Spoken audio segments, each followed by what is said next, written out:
போற்றி, முகப்புறம் கருணை போற்றி, ஈராறு தோள்கள் போற்றி, செவ்வியல் மலரடி போற்றி, வேலும் மயிலும் போற்றி, ஸ்ரீ சங்கரதாசனை போற்றி போற்றி, எனது ஆசான் செல்வமணியை போற்றி போற்றி. இந்த புண்ணிய பூமியில் குறிஞ்ச நேரத்தில் நம்பிக்கை மகளாக என்னை அவதரிக்க வைத்தாய். பிறந்து பிள்ளை பிராயம் அடைந்து கல்விக்கூடம் நடந்து இம்மங்கை பருவமடைந்து இதுவரை யாரும் குறை கூறாமல் பெற்றோர் சொல் நழுவாமல் வளர்ந்து வருகிறேன். இதுபோல் காக்க வேண்டும் கந்தையா, வேலையா, தண்டாயுதபாணி, ஆண்டி பழனி. அப்பா கோயந்தாவா ஆண்டி பழனி அப்பான்ற என்ன செஞ்சிட்டு இருக்கீங்க? ஆண்டி பழனி அப்பனை மட்டும் ஏன் அழுத்தி சொல்றீங்க அப்படின்னு கேட்கணுமா? கேட்கணும்ல. யாருமே கேட்க மாட்டாங்களா? அவங்க கேட்க மாட்டாங்க, நீங்க கேளுங்க. ஆமா, நீங்க கேளுங்க. ஆண்டி பழனி அப்பனை மட்டும் ஏன் அழுத்தம் திருத்தமா சொல்றேன்னா, ஏன்னா எல்லா ஊர்லயுமே எல்லா கோலத்திலயுமே முருகனை பார்க்கலாம். ராஜ கோலத்துல பார்க்கலாம், வள்ளி தெய்வானியோட பார்க்கலாம், வள்ளி முருகனை மட்டும் பார்க்கலாம், அவரை மட்டும் தனியா நிக்கிற மாதிரி பார்க்கலாம். ஆனா ஒரே ஒரு கோலத்துல இருக்கிற இடம் எங்க தெரியுமா? இங்க அந்த அழகான பழனி மலையில. அப்புறம் எப்படி இருப்பார் தெரியுமா? எப்படி? அந்த ஒரு கோலத்தை அங்க மட்டும் தான் பார்க்க முடியும், வேற எங்கேயுமே பார்க்க முடியாது. ஏன்னா தலையில ஒரு மொட்டை, நெத்தில ஒரு பட்டை, கழுத்துல ஒரு உத்திராட்ச கொட்டை, கையில ஒரு வட்டை. அதுக்கப்புறம் தெரியாதா? என்னது நான் பெரிய மனுஷனா சொல்லிடுறேன். அதுக்கப்புறம் ஒரே ஒரு நூலாடை, உள்ளாடை, வெள்ளாடை. ஏன் அதை வந்து அவர் உடுத்திருக்காரு அப்படின்னா, இப்போ உள்ள காலத்துல எல்லாம் நம்ம மக்கள் எல்லாம் அதை போட மாட்டாங்க. அந்த காலத்துல பிறந்த குழந்தைங்களுக்கு எல்லாம் பாத்துக்கோங்க, அந்த வெள்ளை துணியை தான் சதுரமா கிழிச்சு முக்கோணமா போட்டு பிறந்த குழந்தைக்கு அதை தான் கட்டி விடுவாங்க. அப்படி கட்டும் போது அந்த தொப்புள் கொடி வந்து அதுவா காஞ்சு 30 நாள் கழிச்சு அது விழுந்ததுக்கு அப்புறம் அதை வெள்ளை தாயத்துல எடுத்து உள்ள போட்டு அதை வந்து குழந்தைய கட்டி விடுவாங்க, ஏன்னா சீரடிக்காம இருக்கும் அப்படின்றதுக்காக. ஆனா அந்த காலத்துல விவசாயம் அந்த வெள்ளாடையை தான் போட்டிருப்பாங்க. விவசாயி அந்த வெள்ளாடை நூலாடையை கட்டி ஒரு கோமணம் கட்டி உள்ள இறங்கினாங்கன்னா அந்த காலத்துல பயிர்கள் அந்த மாதிரி விளையும். அப்படி இருந்த காலம்லாம் போய் இப்போ வந்து பாத்துக்கோங்க, குழந்தை பிறந்த உடனே மருத்துவமனைக்கு வெளியில நிக்குது 20 ரூபாய்க்கு பேம்பர்ஸ். ஏன்னா இப்ப வெள்ளை துணியை வாங்குறதே கிடையாது யாரும். அந்த பேம்பர்ஸை வாங்கி அந்த குழந்தைக்கு போட்ட உடனே அந்த இடத்துல அந்த தொப்புள் கொடி அன்னைக்கே வந்து அத்துட்டு வந்துடும் அந்த எலாஸ்டிக்னால. அந்த மாதிரி அத்துட்டு வந்தோடனே அந்த குழந்தைக்கு என்னாகும், அந்த இடத்துல புண்ணாகி அது ரொம்ப நாள் ஆரமாகி அது வந்து சீல் வச்சு குழந்தைக்கு ரொம்ப அந்த தொப்புள்ள காத்தெல்லாம் போய் ஒரு மாதிரி ஆயிடும். இதெல்லாம் ஏன் சொல்றேன் அப்படின்னா, இனிமேலாவது அந்த பழைய பழக்கத்துக்கு எல்லாரும் முன்னாடி வரணும் அப்படின்றதுக்காக தான் நான் சொல்றேன். அந்த எல்லாத்தையும் மறந்துடுவாரு அப்படின்றதுனால இனிமேல் வரப்போற மக்கள் இனிமேல் என்னையாவது பார்த்து திருந்துட்டோம் அப்படின்றதுக்காக இன்னும் ஒரே காரணத்துக்காக எம்பெருமான் முருகப்பெருமான் அந்த கோமன ஆண்டியா நிக்கிறாரு, உள்ளாடை மேலாடை வெள்ளாடையை போட்டுட்டு.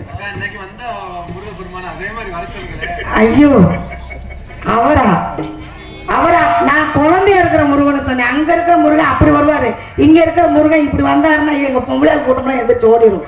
நீங்க வேற அப்படியெல்லாம் அது வயசு அந்தந்த வயசு இருக்கு. அது எதுக்கு எந்தெந்த வயசுல எதை செய்யணுமோ அந்தந்த வயசுல அதை தான் செய்யணும். அதனால எல்லாரும் நினைப்பாங்க ஆண்டி கோலத்துல வந்து பழனி ஆண்டவர் இருக்காரு, அந்த ஆண்டி கோலத்துல இருந்தவரை நம்ம போய் பழனி ஆண்டவர் போய் சந்திச்சோம்னா அவர் போய் தரிசனம் பண்ணோம்னா நம்ம ஆண்டி கோலமா நம்மளும் ஆண்டியா ஆயிடுவோம் அப்படின்ட்டு அந்த ராஜ கோலத்துக்காக அங்க வந்து காத்து கடந்து அந்த பூஜையை மட்டும் பார்ப்பாங்க. ஆனா அங்க வந்து 2 கால பூஜை நடக்கும். மாலையில ஒரு பூஜை, காலையில ஒரு பூஜை, அரை மணி நேரத்துக்கு ஒரு பூஜை. வேடனா வர்றது கூட அங்க ஒரு பூஜை நடக்கும். எங்க பழனி மலையில. அப்படி இருக்கும்போது அந்த ஆண்டுகோள பூஜை காலையில நடத்துவாங்க. அந்த ஆண்டுகோள பூஜை பார்த்துட்டு அதுக்கப்புறமா நீங்க வந்து ராஜகோள பூஜையை வந்து மாலையில பார்த்துட்டா நமக்கு வந்து வந்த கஷ்டம் எல்லாம் இந்த ஆண்டு கோலத்தோட போயிட்டு இனிமே வர்றதெல்லாம் நமக்கு நன்மையாவே வரும் அப்படின்றதுக்காக இனிமே பழனி மலைக்கு போனீங்கன்னா எல்லாருமே ஆண்டி கோலத்தை பார்த்துட்டு அதுக்கப்புறம் ராஜகோள அபிஷேகத்தை பாருங்க. அப்படிப்பட்ட அந்த அழகான பழனி மலை ஆண்டவனே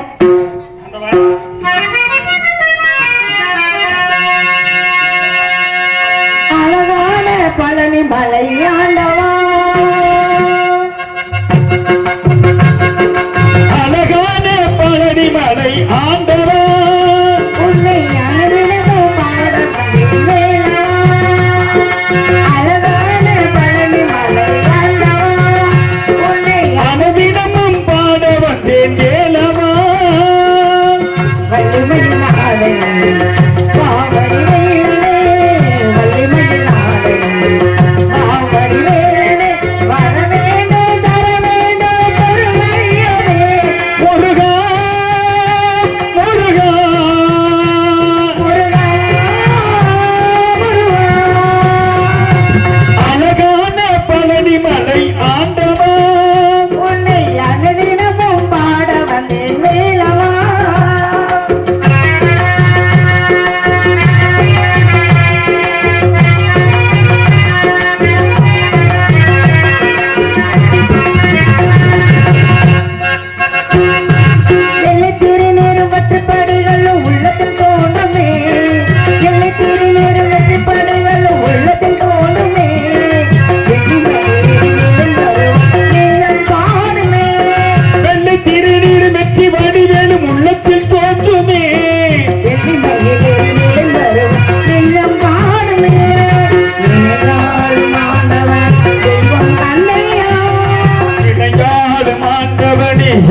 பெருகிட திருவருள் புரிவாய் உன்னை பாட தெய்வம் தன்னையா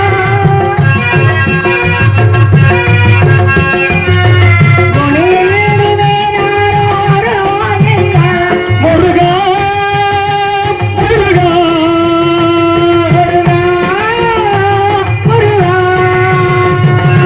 அழகான பழனி மலை ஆண்டவா உன்னை அனுதினமும் பாட வந்தேன் கேளவா முருகா முருகா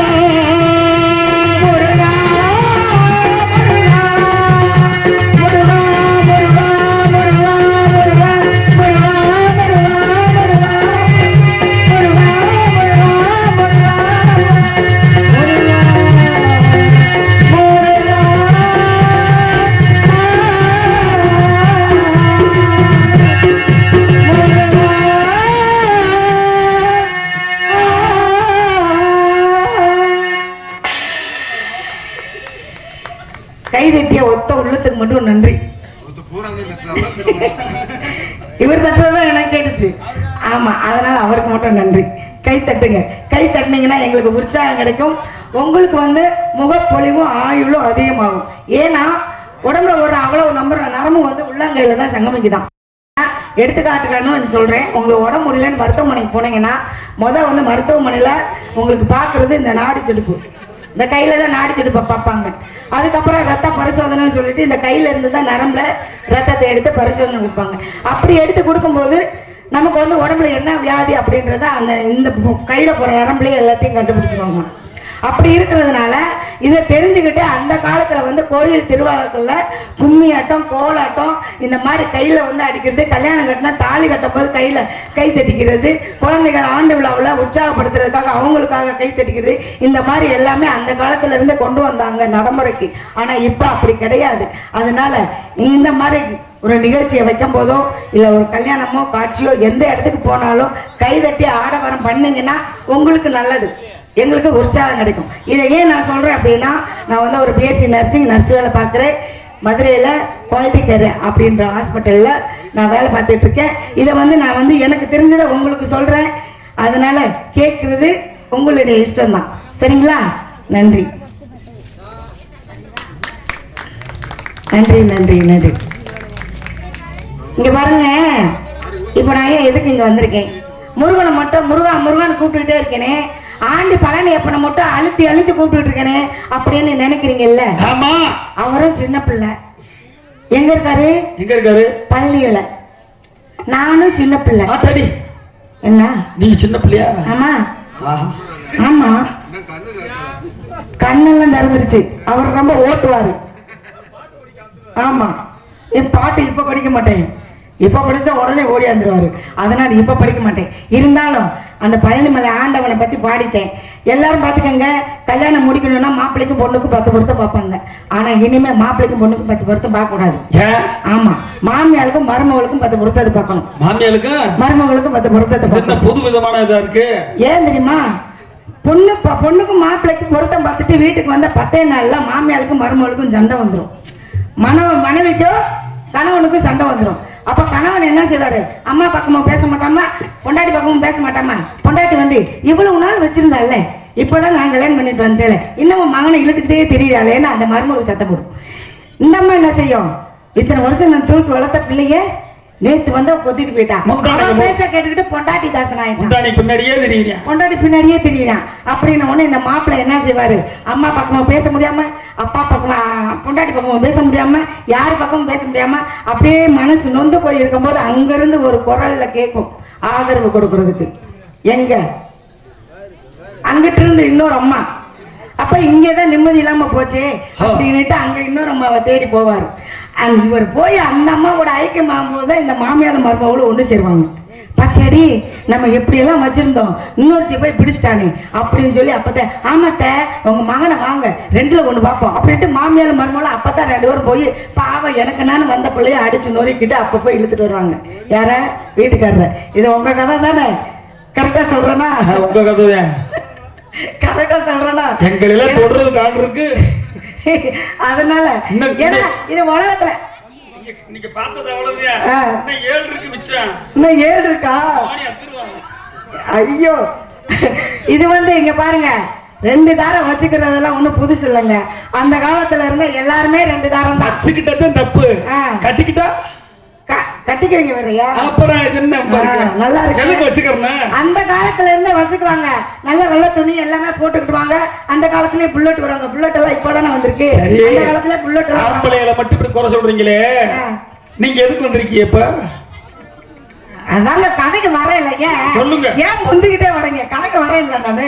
அப்படி இருக்கும்போது வெள்ளையும் ஜல்லையும் போட்டுக்கிட்டு நாட்டாமன்னு சொல்லி பஞ்சாயத்து பேசுறவங்களா இருப்பாங்களாம். ஆமா, அப்ப எல்லாம் என்ன செய்வாங்களாம், சின்ன வீடு வச்சிருந்தாலும் அங்க போனாலும் பொட்டாட்டிக்கே தெரிஞ்சாலும் தெரியாத மாதிரி கமுக்குமா இருந்துவாங்களாம். ஏன்னா வீட்டுக்காருக்கு மரியாதை போயிடும் அப்படின்ட்டு. ஆனா இந்த காலத்து பொம்பளை எல்லாம் அப்படி இல்ல. என்ன உங்களுக்கு ஏலா நொங்க கலாட்டி விட்டுருவோம். ஆமா, நாங்க நொங்க கலட்டாத்தே. எதுக்கு? அடி ஒண்ணு இடி மாடி விழுவோம். கணக்கு தெரியுமா? தெரியுதானுங்க. ஆமா, அந்த காலத்துல தான் விட்டுட்டாங்க. கணக்கு தெரியுமா? ஒரு ஆளுக்கு 7.5 பொண்டாட்டி கணக்கு இருக்கு தெரியுமா தெரியாதா? என்னது?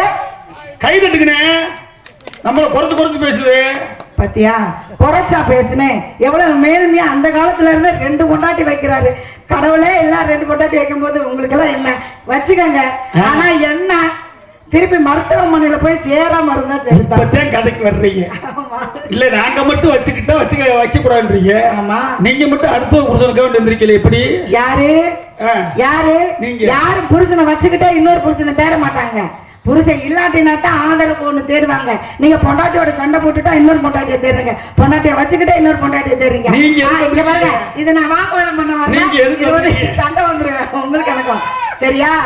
உங்களுக்கு எனக்கு சண்டை வந்து எந்த பொம்பளையாவது மறுமணம் முடிக்கிறதுக்கு புருஷன் இல்லாட்டினாதான் எல்லாருமே இப்ப இந்த காலத்துல பெத்த பிள்ளைங்களே எங்க அப்பாவுக்கு மனைவி இல்லை, எங்க அப்பா அப்பாத்துக்கு ஆள் வேணும்னு சொல்லிட்டு இப்ப பிள்ளைங்களே போய் கல்யாணம் முடிச்சு வைக்கிறாங்க. அது இந்த காலம் மாறி போச்சு. ஏன் இப்படி முன்னுதல் கொட்ட மாதிரி முந்திக்கிட்டே இருக்கீங்க? உங்க கதைக்கு அப்புறமா வரேன். இருந்தாலும் அப்பேற்பட்ட முருகனை பெற்றவங்க நானும் என் மாமியால கணக்கு பண்ணி ஐஸ் பண்ணி வச்சாதான் என் முருகனுக்கு எனக்கும் சண்டை வராம இருக்கும். ஆனா வந்த உடனே என் கூட சண்டை போட்டாரு அவரு. அதனால நான் அவரை ஐஸ் வைக்கணும்ல. ஐஸ் வைக்கிறதுனால அம்மாவை கூப்பிட்டுலாமா?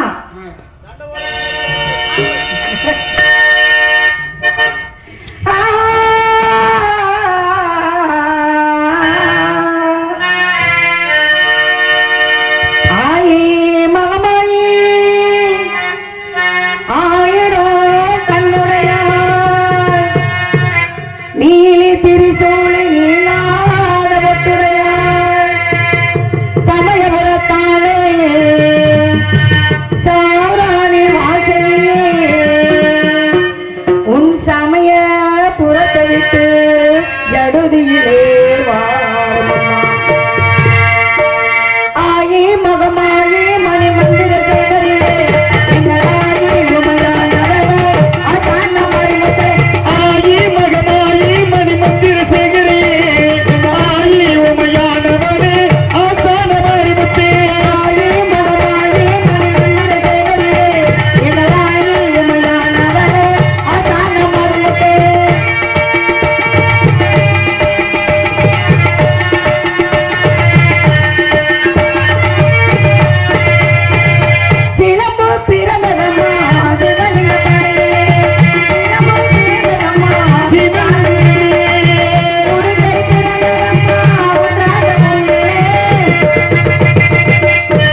மைந்தன் வருந்துவது மாலையை கேட்கலையோ ஏழை குழந்தையம்மா எடுப்போர்க்கு பாலனம்மா உன் பாதம் பணிந்து விட்டான் தயவுடனே வாருமம்மா கத்தி போல் வேப்பிலையா காளியம்மன் மருந்துவரா இது போல் வேப்பிலையா ஈஸ்வரி எழுந்தது மறுத்தா வேப்பிலை முள்ளிருப்போ இதனை காத்திடுமா என் நாட்டா மனமிருந்தே என் நாட்டா மனமிருந்தே அண்ணனே நீ இறங்கே என் அண்ணனே நீ இறங்கே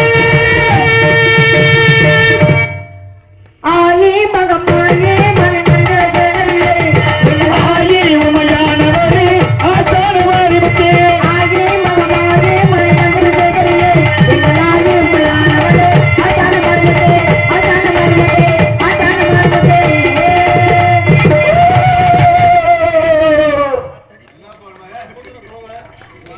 இருந்தாலும் உங்களை மாதிரி கொள்ளவ போட முடியாது என்ன ஆமா நீங்க வந்து என்னை நாட்டுல சூப்பரா போடுவீங்கப்பா நான் கேட்டிருக்கேன் அன்னைக்கு ஆமா சொல்லு வந்து கொலவலையும் சொல்லு விடுமா அதனால இவர் போடுற கொலவையெல்லாம் நான் பார்த்திருக்கேன் இருந்தாலும் அதுல நான் சின்ன பிள்ளை தானே ஏங்க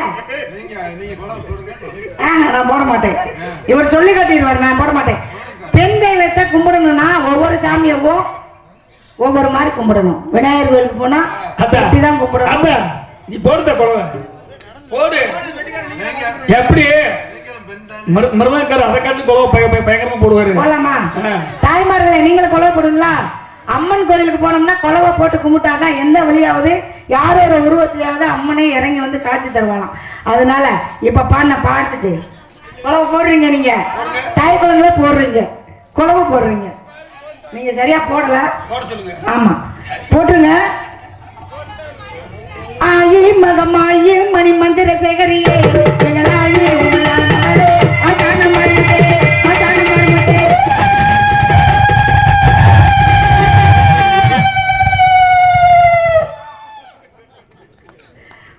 உண்மையிலேயே பொம்பளை எல்லாம் தோத்து போகும் சரிங்க ஏங்க இப்படி நீங்க மாட்டேன் எல்லாம் வாய்ப்பு கொடுத்தீங்கன்னா அப்படி போடுங்க குழவை அது தெரிஞ்சு எனக்கு தொண்டையெல்லாம் கட்டிக்கிருக்கு அதனால என்னால பேச முடியல என்ன அந்த மாதிரி இருந்தாலும் அம்மனை வணங்கியாச்சு அந்த அம்மா வந்து எல்லாத்துக்கும் அவங்கதான் அம்மா எல்லா அம்மாவா இருக்கிறவங்க அவங்க தாய் குழந்தைலாம் ஒவ்வொரு அம்மாவும் நம்மளை பாத்துக்கிறதுக்காக அவங்க உருவத்துல நம்மளை தாய் குழந்தைலாம் அனுப்பி வச்சிருக்காங்க அந்த இந்த நம்ம அம்மாவை வணங்குறதுக்கு பதிலாக நான் மொத்தத்துக்கு நம்ம முருகனோட அம்மாவை வணங்கியாச்சு அதுக்காக நான் வந்து ஏன் வந்திருக்கேன் அப்படின்னா ஏன் வந்திருக்கேன் ஏன் கைய நெளிக்கிறீங்க 5 வயசுல 5 வயசுல 5 வயசுல ஒருத்தர் மேல எனக்கு வந்து ஒரே நோக்கமா இருந்துச்சு 5 வயசுல நோக்கம் வந்திருக்கு 5 வயசுல நோக்கம் வந்துருச்சா அவர் மேல பக்தி அப்படி சொல்லணும் அவரையே நோக்கிக்கிட்டு இருந்தேன்னு சொன்னேன் ஏன் தப்பு தப்பா பேசுறீங்க அவரையே நோக்கி நான் ஒரு பயபக்தியோட இருந்தேன் 5 வயசுல இருந்து 5 வயதில் அரியா பருவத்தில் பிஞ்சிலை பழகினமே கிளிய பெரிய மனமுள்ளே தோழி அப்படின்னு பாரதியார் சொன்னது மாதிரி எனக்கும் 5 வயசுலயே ஒருத்தர் மேல காதல் வந்திருக்கான் ஆமா இப்ப எனக்கு 13 வயசு ஆகுது நான் வளர வளர என்னோட காதலும் சேர்ந்து வளர்ந்து இதுக்கு மேல வளர வேணாம் எல்லாத்துக்கும் காதல் வரும் எல்லா உயிரினங்களுக்கும் காதல் வரும் எனக்கு வந்திருக்க காதல் எப்படிப்பட்ட காதல் தெரியும் எப்படி காதல் தெய்வீகமான காதல் சாதாரணமா உணர்ந்து கொள்ள இது மனித காதலே அல்ல ஏன் தெரியுமா மனிதர் உணர்ந்து கொள்ள இது மனித காதல் அல்ல அதையும் தாண்டி குழிக்குள்ள போனது